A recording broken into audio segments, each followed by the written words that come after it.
ସାଙ୍ଗମାନେ ସମସ୍ତଙ୍କୁ ନମସ୍କାର, ଜୟ ଜଗନ୍ନାଥ। ଆଉ ଏକ ନୂଆ ବ୍ଲଗକୁ ଆପଣମାନଙ୍କୁ ଢେର ସାରା ସ୍ୱାଗତ। ଦେଖିପାରୁଥିବା ସାଙ୍ଗମାନେ ସକାଳୁ ସକାଳୁ ମୋ ଭାଉଜ ଆଣିକି ମୋତେ ଚାହା ଦେଇ ସାରିଲାଣି। ଆଉ ଏତେ ସାରା ପରିବା କାହିଁକି ବାହାର କରି ସାଙ୍ଗମାନେ ଜାଣିଛନ୍ତି? କାହିଁକିନା ଯେହେତୁ ଶ୍ରାବଣ ମାସ ଚାଲିଛି, ଆଉ ମୋ ପୁଅ ଆମିଷ ଖାଉଛି। ଆମିଷ ତ ଖାଇବା ଦୂର କଥା, ସେ ତାର ପିଆଜ ରସୁଣ ବି ଖାଉନି। ଆଉ ସେଥିପାଇଁ ମୁଁ ଭାବିଛି ସାଧା ଆଇଟମ୍ ଟିକେ କରିଦେବି। ସାଧା ତ ହବ ହିଁ, ଆଉ ପୋଟଳ ରସା ଟିକେ କରିଦେବି।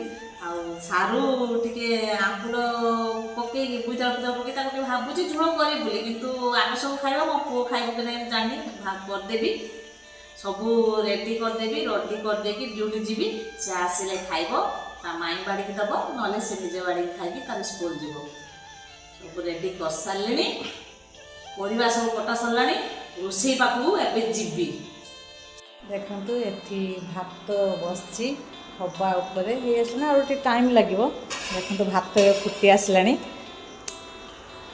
ଆଉ ଏଠି ବି ପୋଟଳ ରସା କରିବି ବୋଲି ଆଳୁ ବି ବସେଇଥିଲି ଇଣ୍ଡକ୍ସନ୍ ଚୁଲାରେ, ଆଳୁ ବି ହେଇ ଆସିଲାଣି।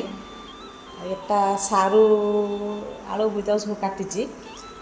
ଆଉ ଯେହେତୁ ଏଟା ସାରୁଟା ଟିକେ ହେଉଛି ଲାଳୁଆ ଲାଗେ, ଆଉ ସେଥିପାଇଁ ଏଇଟା ଟିକେ ଭାଜିକି ମାନେ ସନ୍ତୁଳିକି ତାକୁ ଟିକେ କରିବି। ଆଉ ଆପଣମାନେ ସାରୁକୁ କେଉଁଭଳି ରାନ୍ଧନ୍ତି ନିହାତି ମୋତେ କମେଣ୍ଟ ମାଧ୍ୟମରେ ଜଣାଇବେ। ଆଉ ଚାଲନ୍ତୁ ଯିବା, ମୁଁ ମସଲା ରେଡ଼ି କରିଥିଲି, ତାକୁ ବାଟିବା। ଦେଖନ୍ତୁ ଆମର କିଛି ଫୁଲ ଫୁଟୁ କି ନ ଫୁଟୁ, କିନ୍ତୁ ଟଗର ଫୁଲଟା ବହୁତ ଫୁଟେ। ଦେଖନ୍ତୁ କେତେ ସୁନ୍ଦର ଦେଖାଯାଉଛି। ଆଉ ସମସ୍ତେ ଏଇ ଟଗର ଫୁଲ ସବୁ ବାଟୋଇ ମାନେ ନେଇକି ଯାଆନ୍ତି। ଚାଲନ୍ତୁ ଯିବା। ଏବେ ହେଉଛି ମୁଁ ମସଲା ପ୍ରସ୍ତୁତ କରିଦେଇଛି, ଯାଉଛି ବାଟିବି। ଆଉ କେଉଁଥିରେ ବାଟିବି ଚାଲନ୍ତୁ ଦେଖେଇବି। ଏଇ ଯେଉଁ ମସଲା ସାଙ୍ଗମାନେ ଗ୍ରାଇଣ୍ଡର କରିବିନି। ଚାଲନ୍ତୁ, ଆପଣ ତ ନିହାତି ଜାଣିପାରୁଥିବେ ଗାଁରେ କେଉଁଥିରେ ମସଲା ବଟାଯାଏ।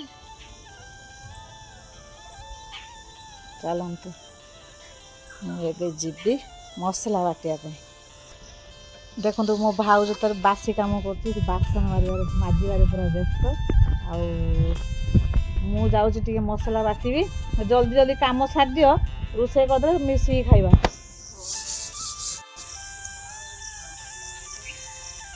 ଦେଖନ୍ତୁ ସାଙ୍ଗମାନେ, ମୁଁ ଶିଳରେ ମସଲା ବାଟୁଛି। ଆଉ ଶିଳରେ ବାଟିକି ଯେଉଁ ରୋଷେଇ କରିବା ତରକାରୀ, ତା ସ୍ୱାଦ ହିଁ ଅଲଗା। ମୁଁ ସବୁବେଳେ ଶିଳରେ ବାଟିକି ରୋଷେଇ କରେ। ଆପଣମାନେ ବି ସବୁବେଳେ ଶିଳରେ ବାଟିକି ତରକାରୀ ରୋଷେଇ କରିବା ପାଇଁ ଚେଷ୍ଟା କରନ୍ତୁ, ତା ସ୍ୱାଦ ହିଁ ଅଲଗା। ମୁଁ କେବେ ଗ୍ରାଇଣ୍ଡର ୟୁଜ୍ କରେନି। ଆଉ ଦେଖିପାରୁଥିବେ ମୁଁ ସବୁ ମସଲା ପକେଇକି ମୁଁ ସବୁ ବାଟୁଛି, ତାପରେ ରୋଷେଇ କରିବି ଯାଇକି। ସାଙ୍ଗମାନେ ମୋ ଭିଡ଼ିଓକୁ ଜମା ବି ସ୍କିପ୍ କରିବେନି, ଶେଷ ପର୍ଯ୍ୟନ୍ତ ଦେଖିବେ। ଯଦି ଭଲ ଲାଗେ ତ ଲାଇକ୍, ସେୟାର, କମେଣ୍ଟ ନିଶ୍ଚିତ କରିବେ। ଆଉ ସବସ୍କ୍ରାଇବ୍ କରିବା ପାଇଁ ଜମା ବି ଭୁଲିବେନି। ଏହା ସମ୍ପୂର୍ଣ୍ଣ ମାଗଣା, ଗୋଟେ ଟଙ୍କା ବି ଖର୍ଚ୍ଚ ହେବନି। କିନ୍ତୁ ଫାଇନାଲି ମୁଁ ରୋଷେଇ କରିଦେଲି। ମୋ ପୁଅ ଏବେ ଖାଇକି ସ୍କୁଲକୁ ବାହାରିଗଲା। ମୁଁ ଏବେ ଟିଫିନ୍ ବାଢ଼ିବି।